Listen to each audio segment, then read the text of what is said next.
Hello and welcome to the English podcast with Aish. Here, we practice English together, slowly, clearly, and step by step. Let's learn and grow your English today. Sure. I want you to cast your mind back for a second. Think about the very first steps you took when you were learning a completely new skill. Oh, yeah, like learning a new language, maybe? Yeah, exactly, a new language. Or maybe learning to play the guitar, or even just figuring out how to use a notoriously complicated piece of software.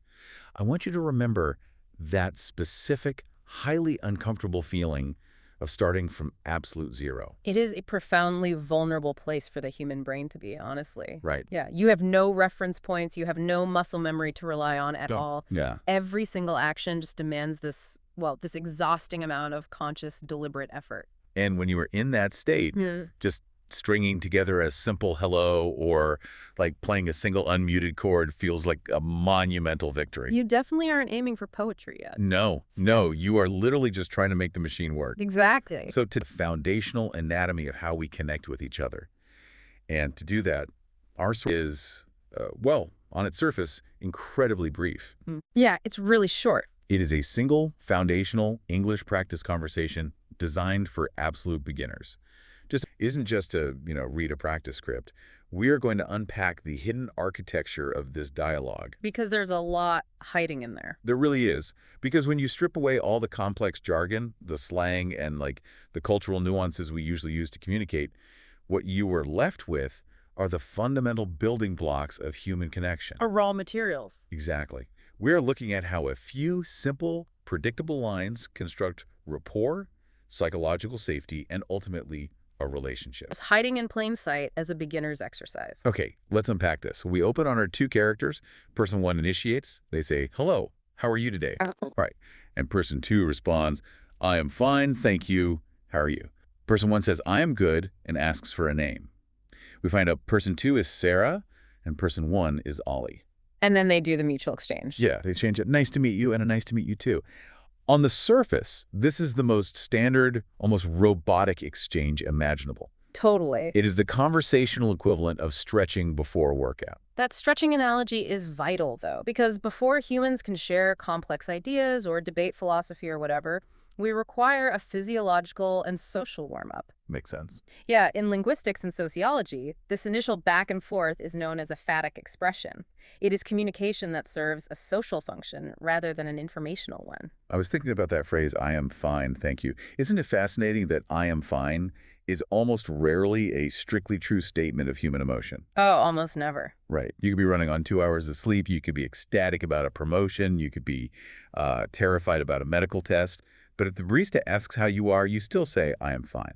Because Ollie isn't asking Sarah for a medical or psychological diagnostic report. Right. He doesn't actually want to know about her sleep schedule. No, not at all. He is checking the connection. If we look at the evolutionary biology behind this, early human interactions relied on immediate threat detection. Like, are you friend or foe? Exactly. "I am fine" is the modern linguistic equivalent of showing someone your empty hands to prove you aren't holding a weapon. Wow. Okay. It is a functional passcode. When Sarah says, "I am fine, thank you," she is sending the signal back. She's saying, "The channel is open, I understand the rules of engagement, and I am not a threat." So it's less about emotional honesty and entirely about establishing baseline safety. 100%. And it is structurally so perfectly symmetrical. What is your name? My name is Sarah. What is your name? My name is Ollie. It's like calibrating a scale. Oh, I like that. Yeah. My name is Sarah, places a weight on one side. My name is Ollie, places the exact same weight on the other. It establishes immediate equilibrium between them. And that symmetry must be super important for someone just learning the language. Oh, that symmetry is a deliberate cognitive crutch for the learner. When you are learning something from zero, your cognitive load is totally maxed out. Your brain is basically overheating. Exactly. It's burning immense calories just translating vocabulary, worrying about pronunciation, and stressing over syntax. So what these basic mirrored repetitions do is provide cognitive comfort. It gives them a breather. Right. By establishing a predictable rhythm, it lowers the learner's anxiety. They can anticipate exactly what is coming next, which allows the brain to actually absorb the language rather than just panic. Which brings us to an interesting pivot. Establishing safety doesn't mean you have established a relationship. No, just that you won't attack each other. Exactly. You have proven you aren't a threat. But to move from safe to connected, Humans inherently look for a mirror. We want shared We experience. need common ground. So once they've established their identities, Ali asks the next logical question. He says, where are you from? And Sarah answers, I am from Pakistan. Right. And then Ali reveals, I am from Pakistan too. Hmm. Sarah replies, that's nice. Now, I have to pause here because when I first read, I was genuinely confused. Really? What tripped you up? Well, logically, if this is an English learning script, why place both speakers in the same non-English speaking country? Ah, I see where you're going. If Ollie and Sarah are both from Pakistan sitting right next to each other, wouldn't they just be speaking Urdu or Punjabi or, another regional language? Why are they speaking beginner English to each other? It seems like a paradox, doesn't it? It really does. It feels almost contrived. Well, if we connect this to the bigger picture, it is actually a highly sophisticated pedagogical choice. There is a well-known concept in education, particularly in language acquisition, called the affective filter. The affective filter. Okay. Yeah. Imagine it as an invisible firewall in your brain. When you are stressed, embarrassed, or intimidated, that firewall goes right up. And nothing gets through. Nothing. When the affective filter is high, the brain literally blocks new information from being processed. Cortisol spikes, and learning completely shuts down. Wait, so if the script featured Ali from Pakistan talking to, say, a native English speaker from London, Yep. that might unconsciously raise the affective filter for the student reading it. Invariably. The power dynamic would immediately be skewed. Oh, wow. I didn't think of that. The learner who's already feeling super vulnerable might unconsciously project their own insecurities onto the interaction. They'd feel intimidated by the native speaker's presumed fluency and cultural dominance in that language. That reframes the whole scene for me. It's brilliant, really. By placing both characters in the exact same geographical and linguistic boat, that affective filter to zero. They are absolute peers. And beyond just lowering anxiety, look at the neurochemical result of that specific exchange. I am from Pakistan, too. That's nice. Right, it's a happy moment. It provides this immediate, joyous aha moment. Yeah. Finding common geography provides a hit of dopamine. And dopamine is the reward chemical. Exactly. Dopamine acts like a save button for the brain. It models positive reinforcement in conversation, showing the learner that using this new, difficult language can actually lead to the rewarding discovery of shared ground. So they aren't just memorizing vocabulary, they are experiencing the geography of connection. Beautifully put. But, of course, a conversation can't survive purely on similarities.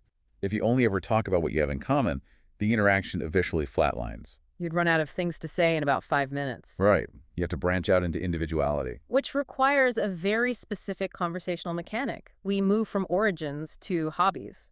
I call this section of the script the vocabulary buffet. A vocabulary buffet. I like that. It is. It's giving the learner a chance to sample entirely different types of words. Ollie asks Sarah what she likes to do in her free time. Sarah says, I like watching movies and listening to music. Standard hobbies. Yeah, but Ollie completely contrasts this. He says, I like reading books and walking in the park. The contrast is just brilliant. How so? Think about it. Sarah's hobbies are very passive, auditory, and visual. She's absorbing media. But Ollie's hobbies are active, quiet, and solitary.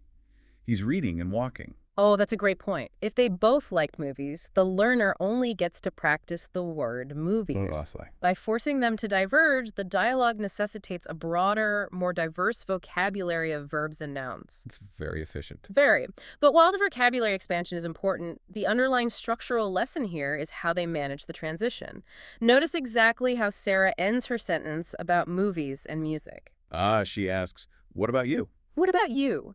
This is perhaps the most vital. It is the conversational baton pass. The baton pass. Yes, beginners and, frankly, many native speakers often freeze up after answering a question. Oh, totally. Think about the last awkward networking event you were at, or like a first date that wasn't going well. It can be brutal. You answer a question, and then the silence just stretches out endlessly. You probably didn't freeze because you had nothing to say. You froze because you dropped the conversational baton. Exactly. When cognitive load is high, people tend to focus solely on surviving the question they were just asked. Just getting through the sentence? Right. And once they answer it, their brain takes a break. What about you? Is a cognitive bypass. It requires almost zero mental effort to remember, but it immediately throws the responsibility of the interaction back onto the other person. It shifts the interaction from an interrogation where one person is desperately mining the other for information to a true, balanced exchange. It is the engine that keeps the dialogue moving forward. Without mastering that simple turn of phrase, every conversation is doomed to stall out into dead air. So we have the ritual greeting to establish safety, the discovery of common ground to build the bridge, and the expression of individual differences to expand the connection. A very solid foundation. Until next time, keep exploring.